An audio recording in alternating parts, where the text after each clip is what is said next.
So I know it's just you and me right now. hope hope you're doing good. Hope life is okay.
And sometimes when a lot of my paintings have been memorial requests, but not all of them. Um, this one is one of those pieces where people, the owner noticed, like, my dog's getting old, and love to have a piece of him to kind of like, share in the moment with the dog. Sometimes I've had people send me photos of their live pet posed with the painting, which is really cute. Um, so it's nice when the pet is still alive and something interesting that happens. Um, I don't. I mean, I started because I lost my pet, or he passed away, and so when people get, oh, thank you, when people get them when the pet's alive, or maybe a little like when the pet's older and stuff. It's an interesting moment too, because it's that transition, right, where you're like, you're realizing that they're not going to be with us forever, um, but it's almost like they're witnessing your affection or this like effort to preserve them, right, with this painting. And I don't really know if the pets themselves understand, but I think they work with our intentions and energy and stuff like that. So that's always nice to have those moments too. And I've definitely gotten feedback from people who, once the pet has passed away, they value the painting even more, right? Because they had the nice memories of the pet alive still when they got it, but also like it's that comforting feeling of them having the painting to kind of carry with them, care for them, this sort of beautiful reminder. Um, and that's why I love to do what I do. Because, hey, some more people coming in. That's why I love to do what I do, because uh, it's it's an act of service for the community. I think it's a commitment that we give to these animals, and it's brave to love them unconditionally and stuff. And so when we have to part ways, right, and the pet has to move on, um, having this like tangible reminder of like that relationship. I've been writing writing up my prompt thing. I'm going to be teaching a workshop in October, and it's new for me. It's going to be a new experience, but I've wanted to teach people how with my painting practice, I transmuted my grief into what I do now. Um, and there's layers to it. It's a journey, but yeah. Thank you for commenting on the drawing or the painting that I'm working on. And then I'm also live streaming on Facebook, so I don't think people are seeing it, but I'll show it at the end. I won't be doing this for too long because I kind of tend to paint in intervals.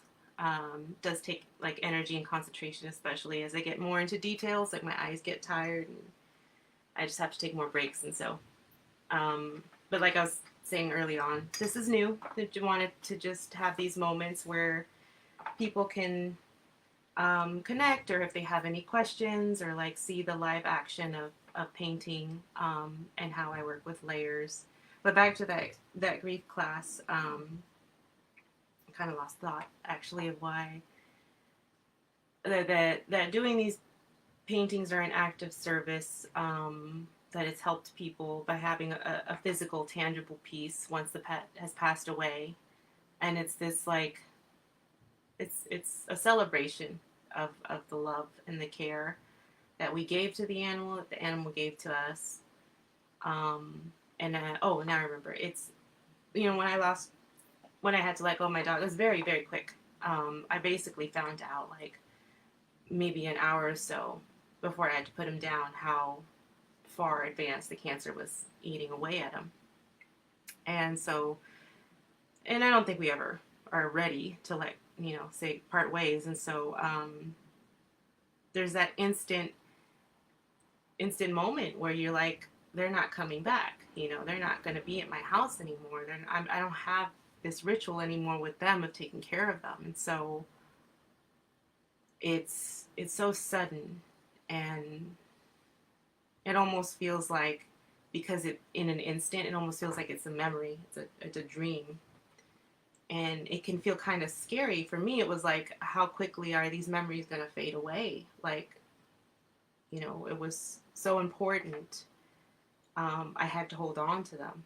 And so I think that's what I've been doing with the paintings and offering that service for other people, of just like, hold on to that love, because we need that so much on the daily, and that reminder of like, it's hard to be human. It's hard these days with day-to-day activities and stuff, and what's happening globally and in our communities and internally too, like our own personal struggles and figuring out like life. And so, yeah, I just found this to be something that felt like my genuine contribution to people, especially like people who care for animals.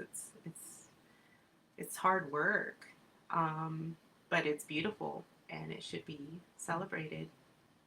So back to the painting. Okay, so my reference photo is, I'm basically painting exactly as a reference photo, which I don't do that often, but we gotten an agreement with the person who's commissioning this piece, and I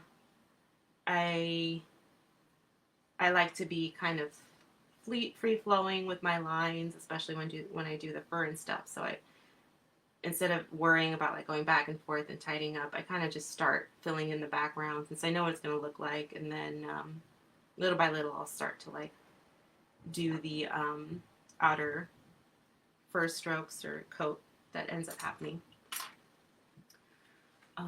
So yeah, I was doing a little bit of the grass work just to give my eyes some information of how it's going to look, and so far I'm kind of liking it. I don't feel so lost in there's a video on YouTube, on my YouTube channel. Mariana painted this, And there you can see the beginning layers. So how I sketched and then put black here and black there and some green there.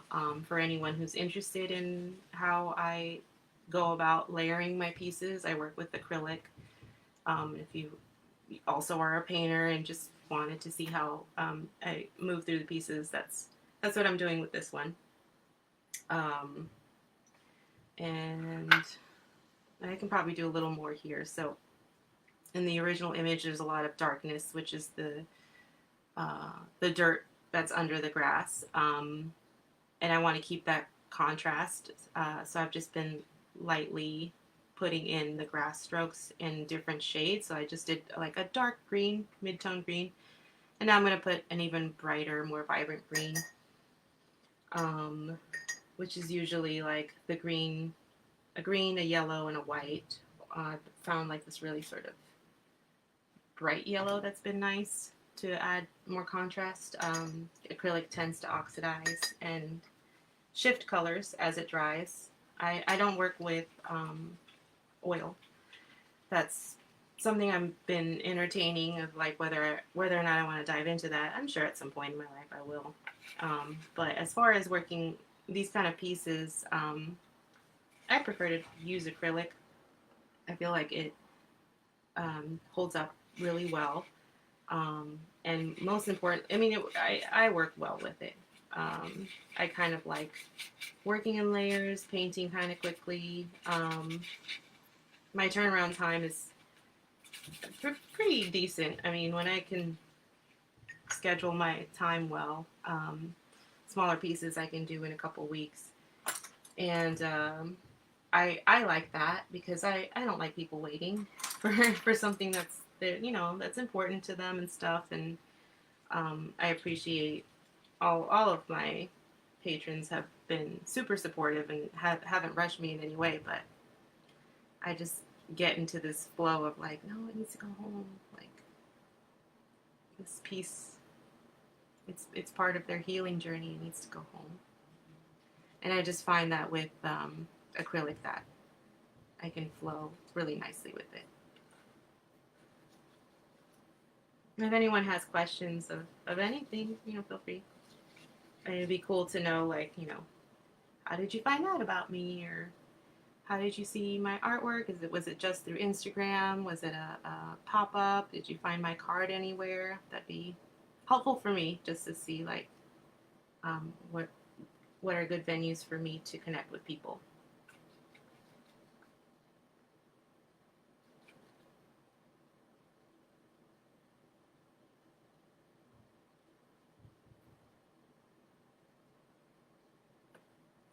I apologize for the image going in and out. I'm working on my tech.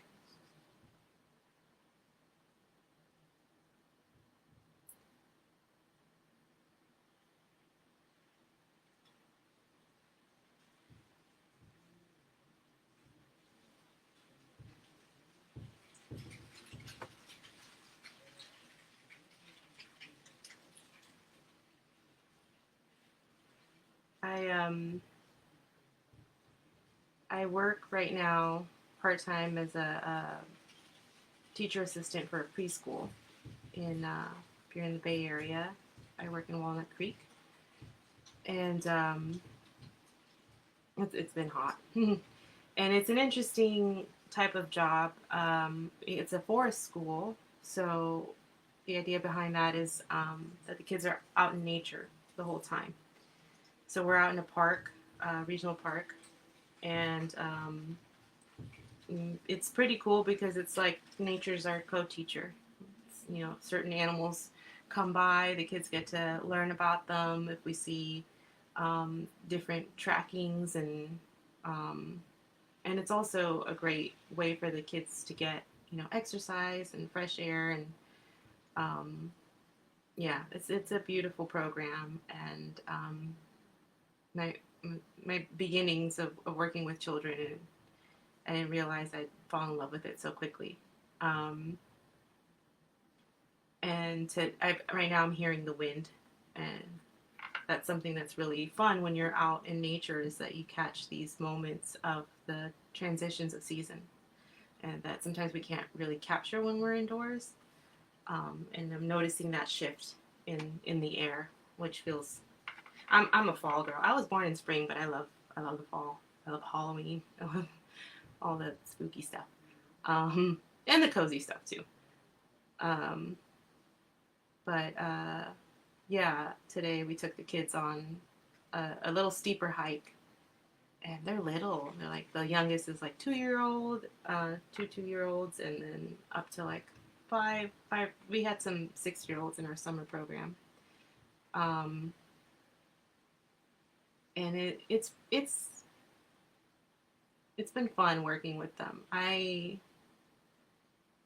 done a lot of like my own sort of, just through my own life experience, figured out techniques that work for me for like stress reduction and mindfulness and positive affirmations and stuff. And it's the program's really accepting of these things, and so it's fun to put those kind of skills to like help the kids out. And so today we were like giving them the positive affirmation of like, we can do hard things, like this is possible.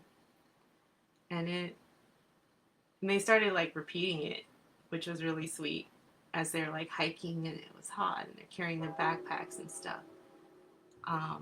But it was really sweet for them to be reminded of like their resilience, and and then they got to the top and they got to climb some rocks, and it was just a gorgeous view. And yeah, it was tiring.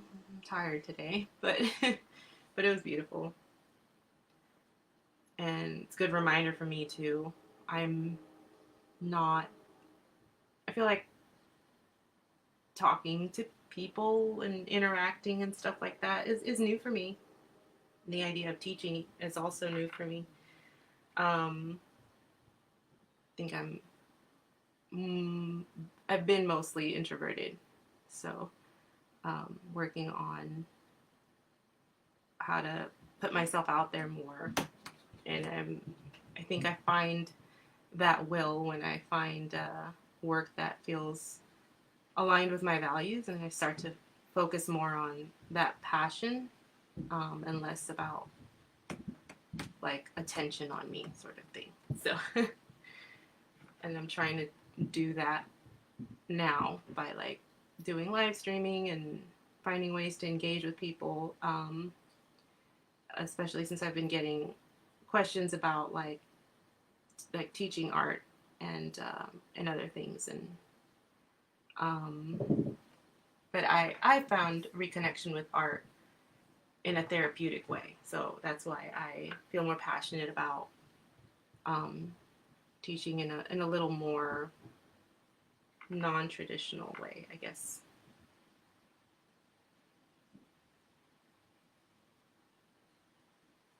And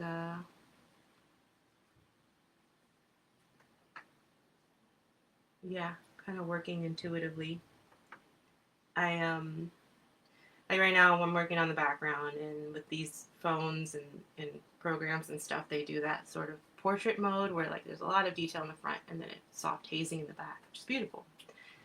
And for me to get that soft hazing in the back, I literally relax my eyes. So sometimes I just, if you see me doing hand motions where I'm just sort of like,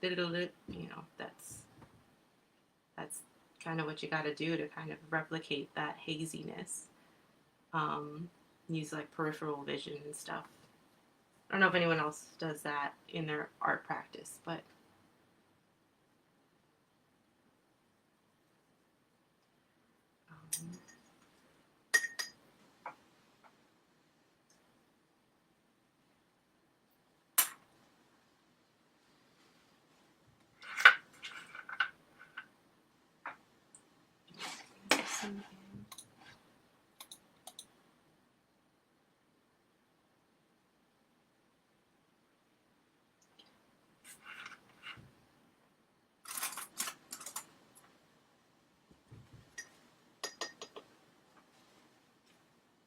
This dog's name's Barnaby, which is another fun thing that happens. It's learning um, the names of these beloved pets.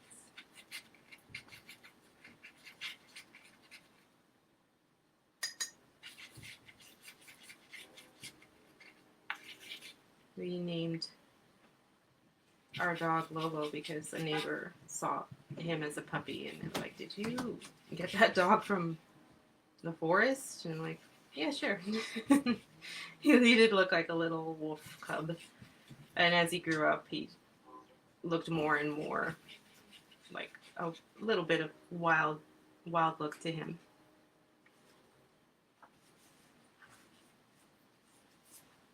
I got him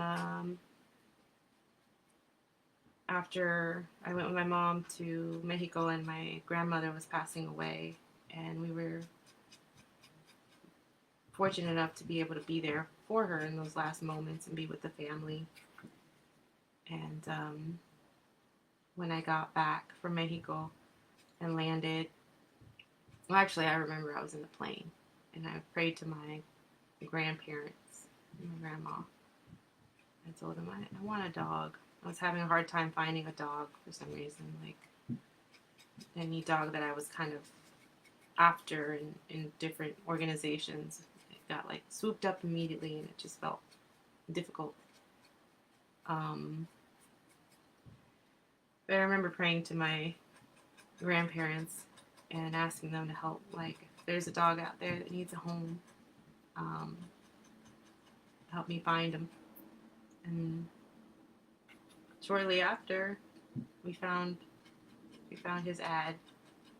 Nobody wanted him because he was a black dog. And that sadly happens. I guess people are superstitious. Some people can be superstitious about animals that are black. So that's often the one that's more commonly seen in shelters. But he, I don't know. I was like, it's perfect because all I wear is black. So any fur that I get on me just blends into my clothes. Yeah, he was special. He had, he was a anxious, reactive dog. So I had to learn a lot about how to help him when he felt triggered and stuff. And that encouraged me to work on my own triggers and go to therapy and understand what is anxiety, what is all these things. It's very interesting how life works that way.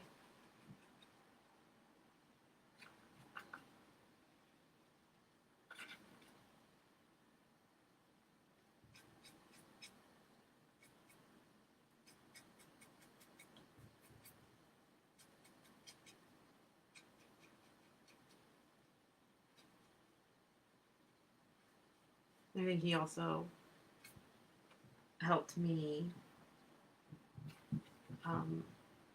understand nature. I think our best hikes, our best moments were in nature. I learned a lot about the trails in the Bay Area because of him, the dog-friendly ones. And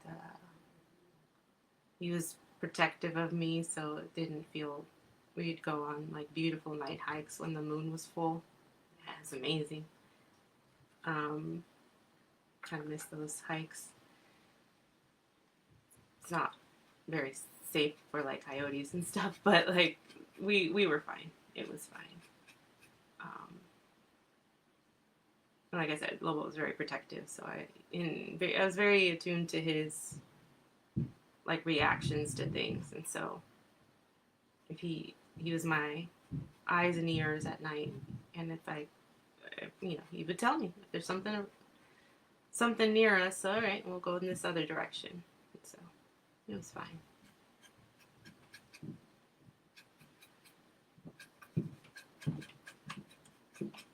Now I'm just kind of free flowing through the fur, adding some of the richness.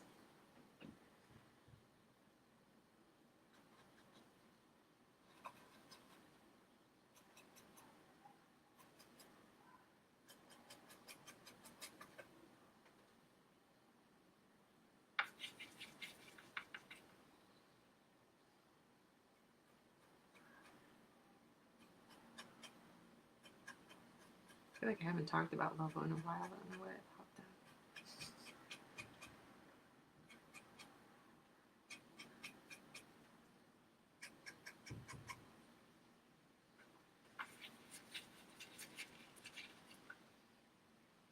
I guess that's how it works.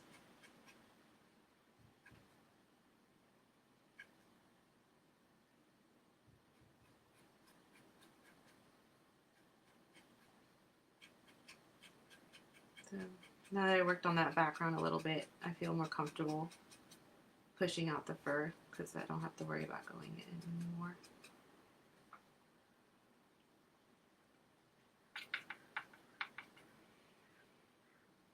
And I get through interesting stages with my paintings, or I feel like when my family and loved ones come and see it in stages, they're like, "Oh, it's done, right?" I'm like, "Nope, not yet." There's still more detail I can put in. I just can't help it.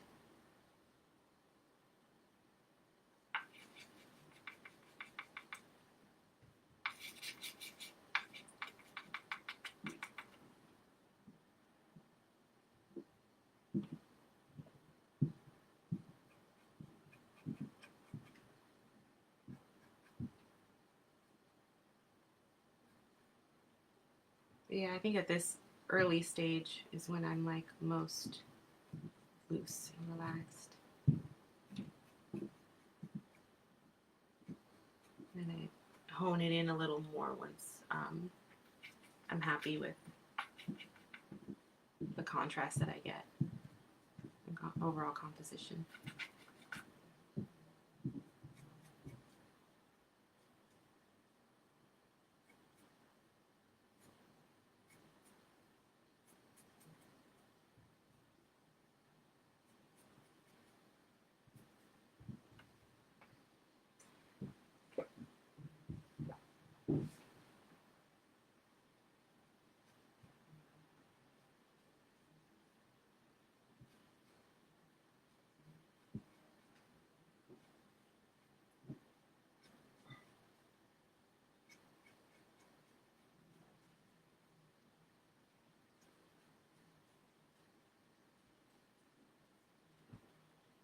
This is just with black and white, getting these nice variations of gray.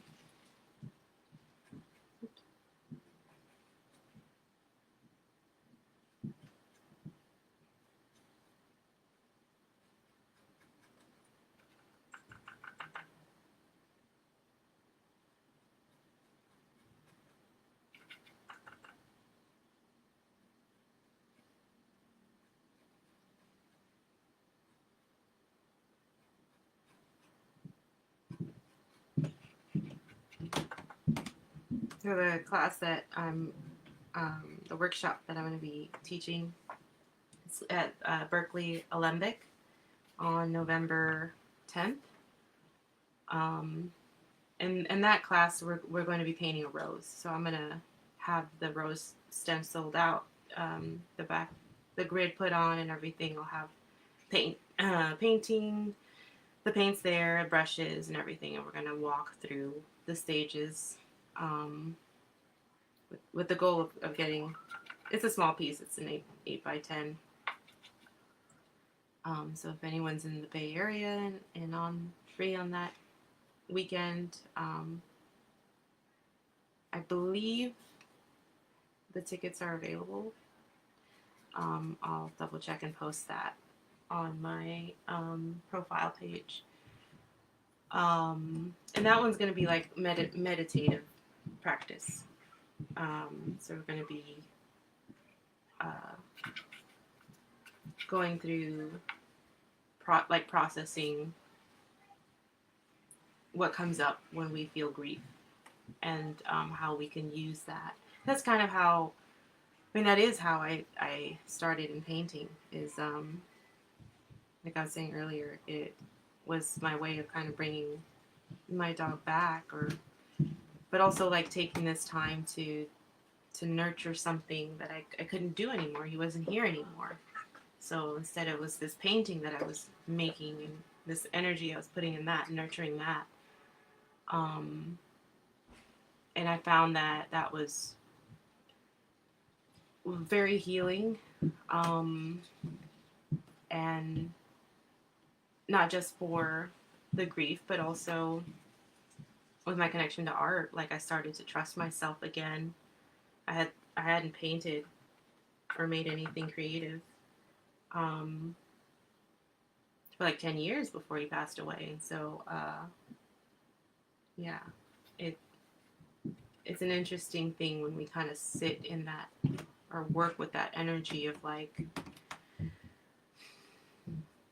what's important for us, or how do we want to show up, or what do we value, and all these things that come up, and hopefully break down that like insecurity that we feel, um, especially when we create. I think there's that imposter syndrome or um, self-doubt that can pop in, and so I found that that was also helpful for proving that voice, that inner critic, that you're not helpful, and it's not true. So when we look at the ways that we've um, understood, or when we felt like unconditionally loved in a relationship and with a pet or anything, we hold on to that instead and work with that energy. It can be very helpful to follow through on creative projects.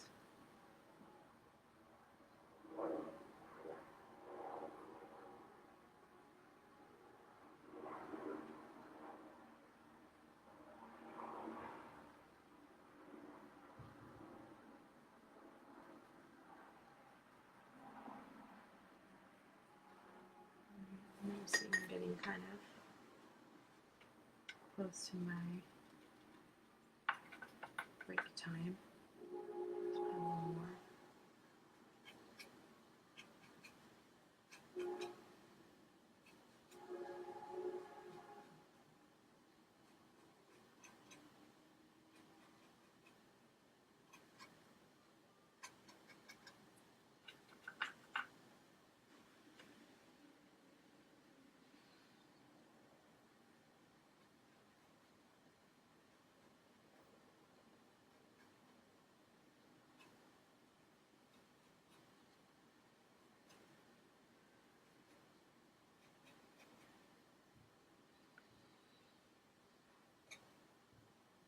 And also noticing that I think this angle, can't really see, but when I tilt it forward, you can see a little better. I'm just putting those under the dark coats, under, the dark, well, I call them coats, my shadow layers that are under fur. I put my brighter top layers of the green in the background. There's still more to be done, but this is enough information for me to feel comfortable to fill in the dog. And then tilt so we can see the photo reference too. That's the photo reference that I'm working with. So as you can see, there's going to be a lot more detail.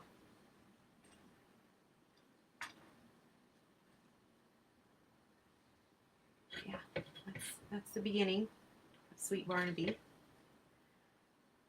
Thank you so much for joining for this time around. Feel free to DM me, leave me a comment if you like this. I can keep doing these. I'm also streaming on Facebook, but the Facebook one is showing more of my talk, not so much of the painting. So I'm gonna actually show people what I'm working on right now. But yeah, if you have any questions or anything like that, if you liked it, let me know. Thank you so much for your time. And I'll see you guys at the next one. Bye.